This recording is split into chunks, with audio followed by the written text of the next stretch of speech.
We'll look in 1 John. Look in 1 John chapter 4, verses 7 and 8. Beloved, let us love one another, for love is of God, and everyone that loveth is born of God, and knoweth God. He that loveth not knoweth not God, for God is love. How many of you have the tune in your head at this? So I was contemplating the preaching. That's what it just kept going and going and going for the last few days, and it seems appropriate. It seems like you look around and the world's crazy and the people are crazy and things going on are crazy, and you think, how are you supposed to deal with it? Someone said, step back, take a deep breath, just realize it could be worse. So I stepped back, took a deep breath, and sure enough, it got worse. So how are you supposed to look at everything? Well, how about looking at things the way God looks at things? How does God look at this world? I think even the children have the answer to that one. For God so loved. Love is the answer. God so loved the world. I thought it would be interesting to take a look back in time and see how some of the commentators of yesteryear looked at this concept that God is love. So if hopefully you'll enjoy some of these. First of all, I'm going to look at Matthew Henry. Matthew Henry lived in the 1600s, and believe me, life was no picnic in the 1600s. I think nowadays we have better homes, better food, better clothing, more comforts than the kings and the royalty that lived back in the 1600s. So how does he look at this idea that God is love? That God loved us, this is Matthew Henry. Let me see, I'll get it close enough so I can read it. God has loved us, such as we are. In this was manifest the love of God toward us mortals, us ungrateful rebels. God commendeth his love toward us in that while we were yet sinners, Christ died for us. Strange that God should love impure, vain, vile, dust, and ashes. That God loved us first, and in the circumstances in which we lay, herein is love. Not that we loved God, but that he loved us. He loved us when we had no love for him, when we lay in our guilt, our misery, when we were undeserving, ill-deserving, polluted, and unclean, and we wanted to be washed from our sins in his sacred blood. You think about that. You and I, we have no claim to God's love. Right. We were lost and undone. We were the sheep that was outside the fold. We were the coin that was lost. We were that one that had wandered away, and yet God loved us. Well, if God so loved us, as the writer says, then we ought to love one another, because we're really not that much better than some of these folks that are wild and crazy, other than the grace of God has extended to us, teaching us, denying ungodliness and worldly lust. We should live soberly, righteously, and godly in this present world. But he gives us that grace, and he gives us that strength, and it's his love that works in us and through us to help us have love towards others.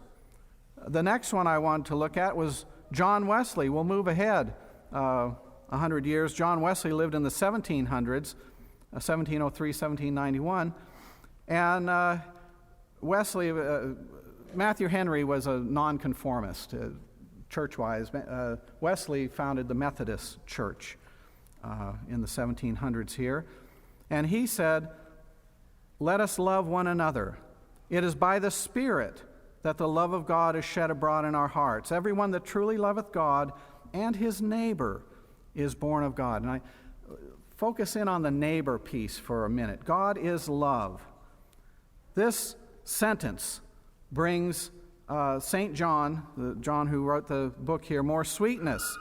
Even the time when he was writing it, that the whole world can bring.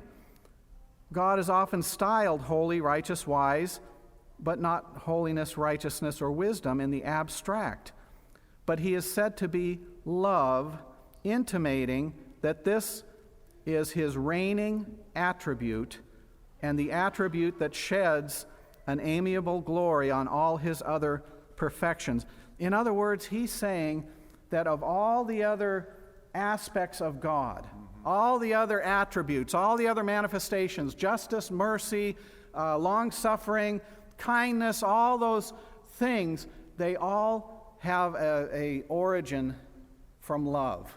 God is love, and love is the fountain from which all those other characteristics spring. So should it be in our lives. So should it be in our lives.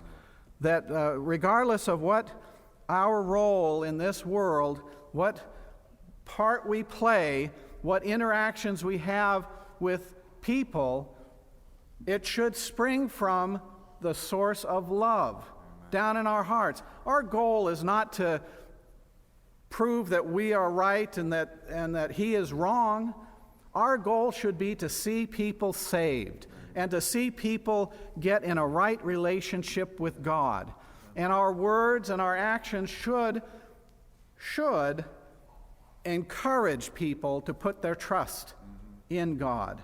So whatever we do, wherever we go, whatever our interactions may be, may they be founded, rooted, and grounded in love. Amen. And that we might see the love of God abound and abide in people's hearts that are around us. We're not perfect. I know that. You know that. We're striving to enter in, as Jesus said. We're laboring. We put off the old man, and that's good. But let's put on the new man, which is after Christ. Let's put on that new man. Let's not be conformed to the world, where the world is so full of hate and anger and bitterness. I don't want to be known as an angry old man. Just not the characteristic that I want defining me. And I'd like to be, the sweet old man that just loves everybody. We were at the hamburger place in Grants Pass, and eating outside, and I made eye contact with somebody, and I shouldn't have, because it was just crazy. He's a crazy guy. Real gregarious, outgoing, loud-spoken. He's running for commissioner in Josephine County and in Jackson County. I don't know, maybe he lives in both counties. He could be. I saw him this morning. This was last week. I saw him this morning outside the courthouse in Grants Pass, and he told me he was also running for governor. So, but the man. So we're sitting there eating our hamburger, made eye contact. He starts talking to me, and his mind is racing. There's just a lot of thoughts going through his head, and there's not much space in between each one. It's just rapid fire coming out. Happy man, just a joy. The owner of the establishment saw our predicament and came over and distracted him. He rescued me, is what he did. He rescued me from this fellow.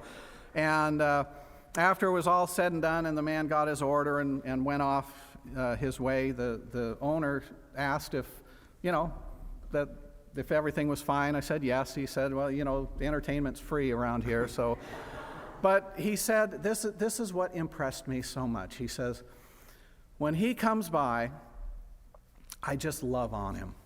That's all. I just love on him. And that's what he was, that's satisfying. I mean, that's what registers with that fellow. You just love on him. And everything works out fine. And I think to myself, oh Lord, help me to keep it simple and just to love on people, not try to figure out every little thing that's going on, but just to love on them. God is love. This is Adam Clarke. Adam Clarke lived after John Wesley. In fact, Adam Clarke was, shall I say, recruited or John Wesley saw Adam and had Adam join the ministry of the Methodist Church. Adam, of course, being a younger man than John Wesley. So Adam lived in the late 1700s into the early 1800s, and this is what he said.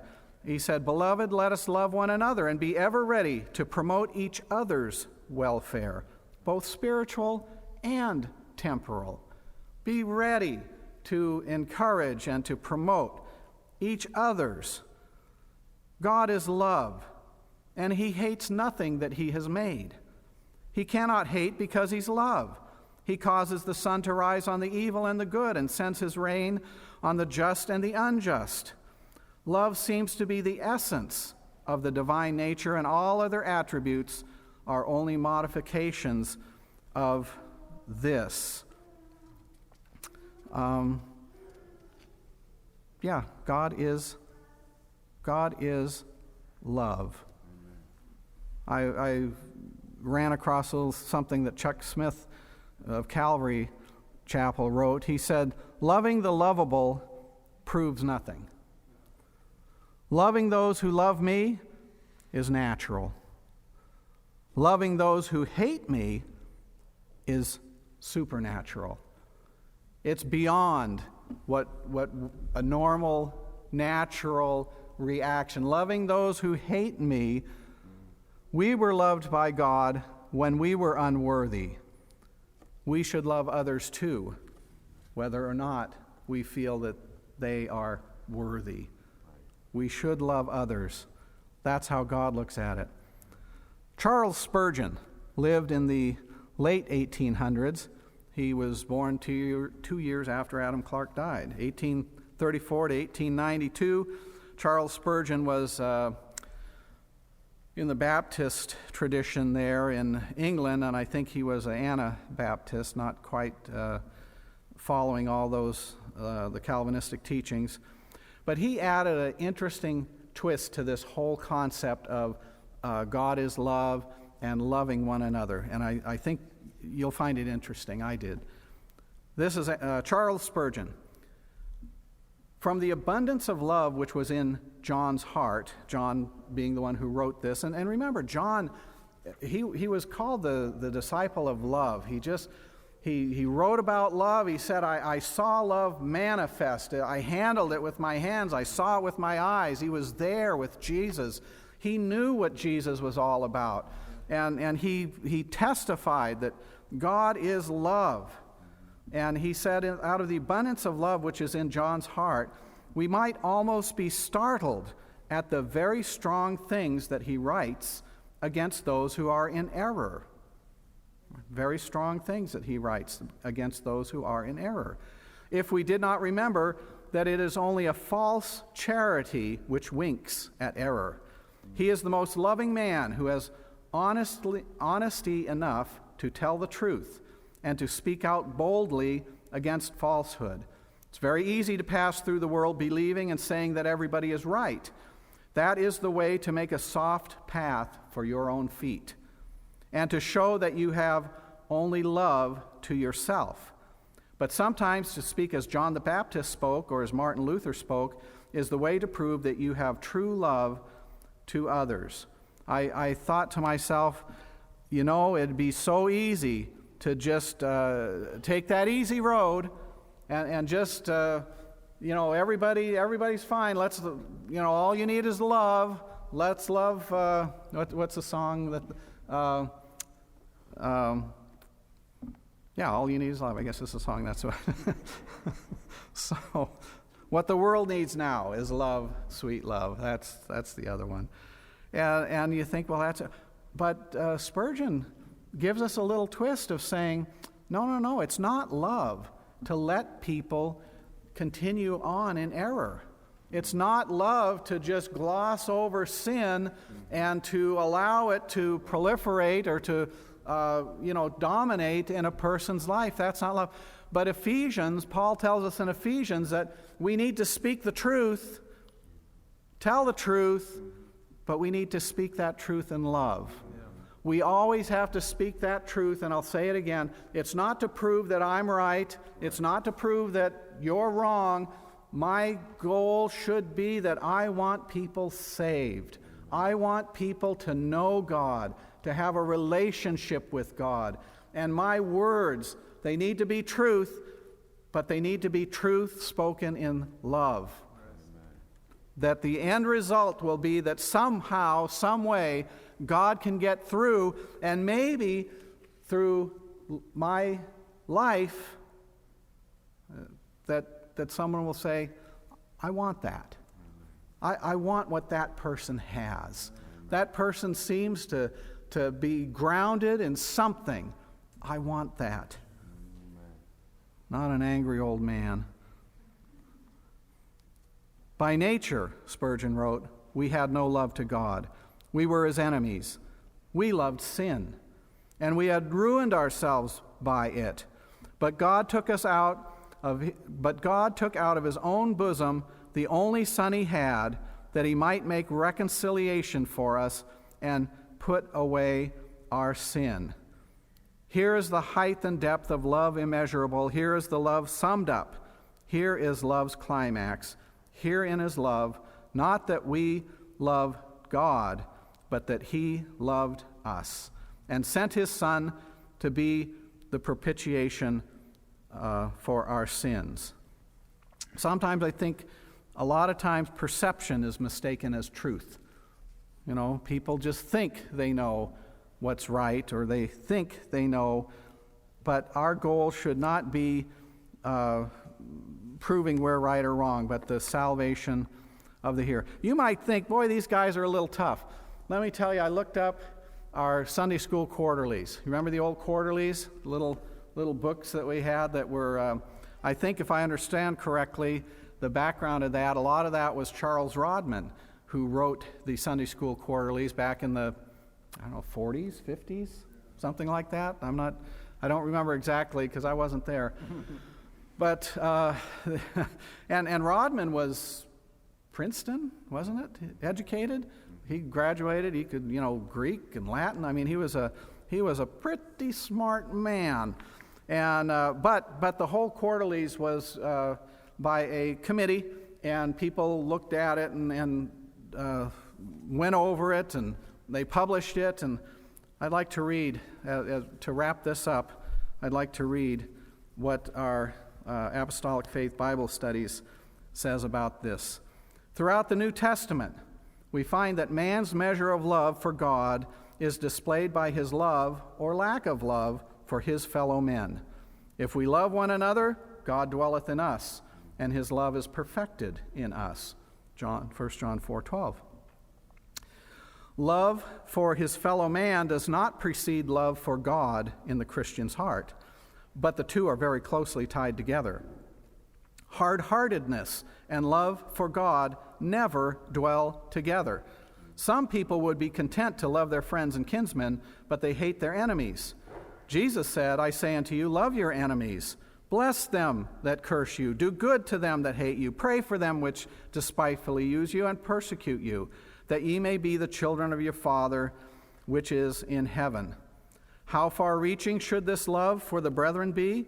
It must be far-reaching enough to cause the child of God to share his bread and possessions with his needy brother. Whatever profession of godliness a man may have, if he has no compassion for his fellow man in need, then there is no truth in his profession. Ouch.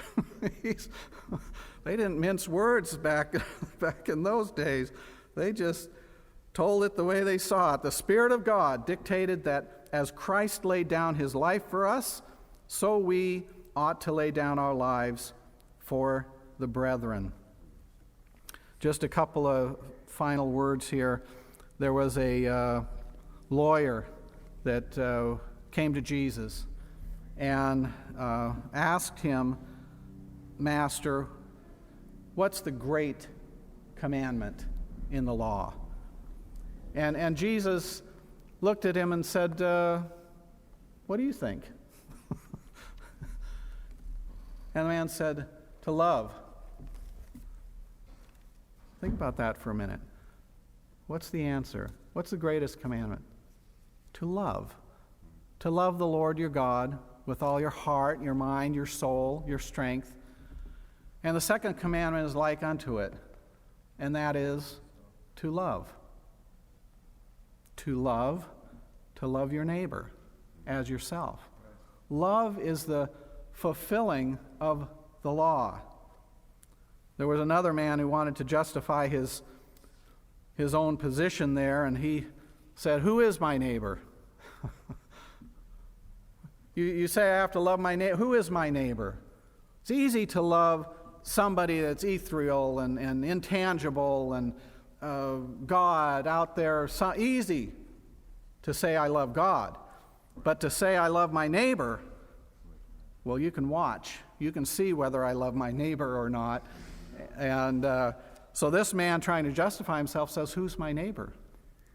And as we know the story, Jesus said, the one to whom you show love. That's your neighbor. It's the story, of course, the Good Samaritan, and the Samaritan stopping and helping. And that should be our goal. Amen. That should be our purpose. That should be our aspiration, that we want to reflect the love of God. I'll read the final two sentences of the Bible study put out by our church.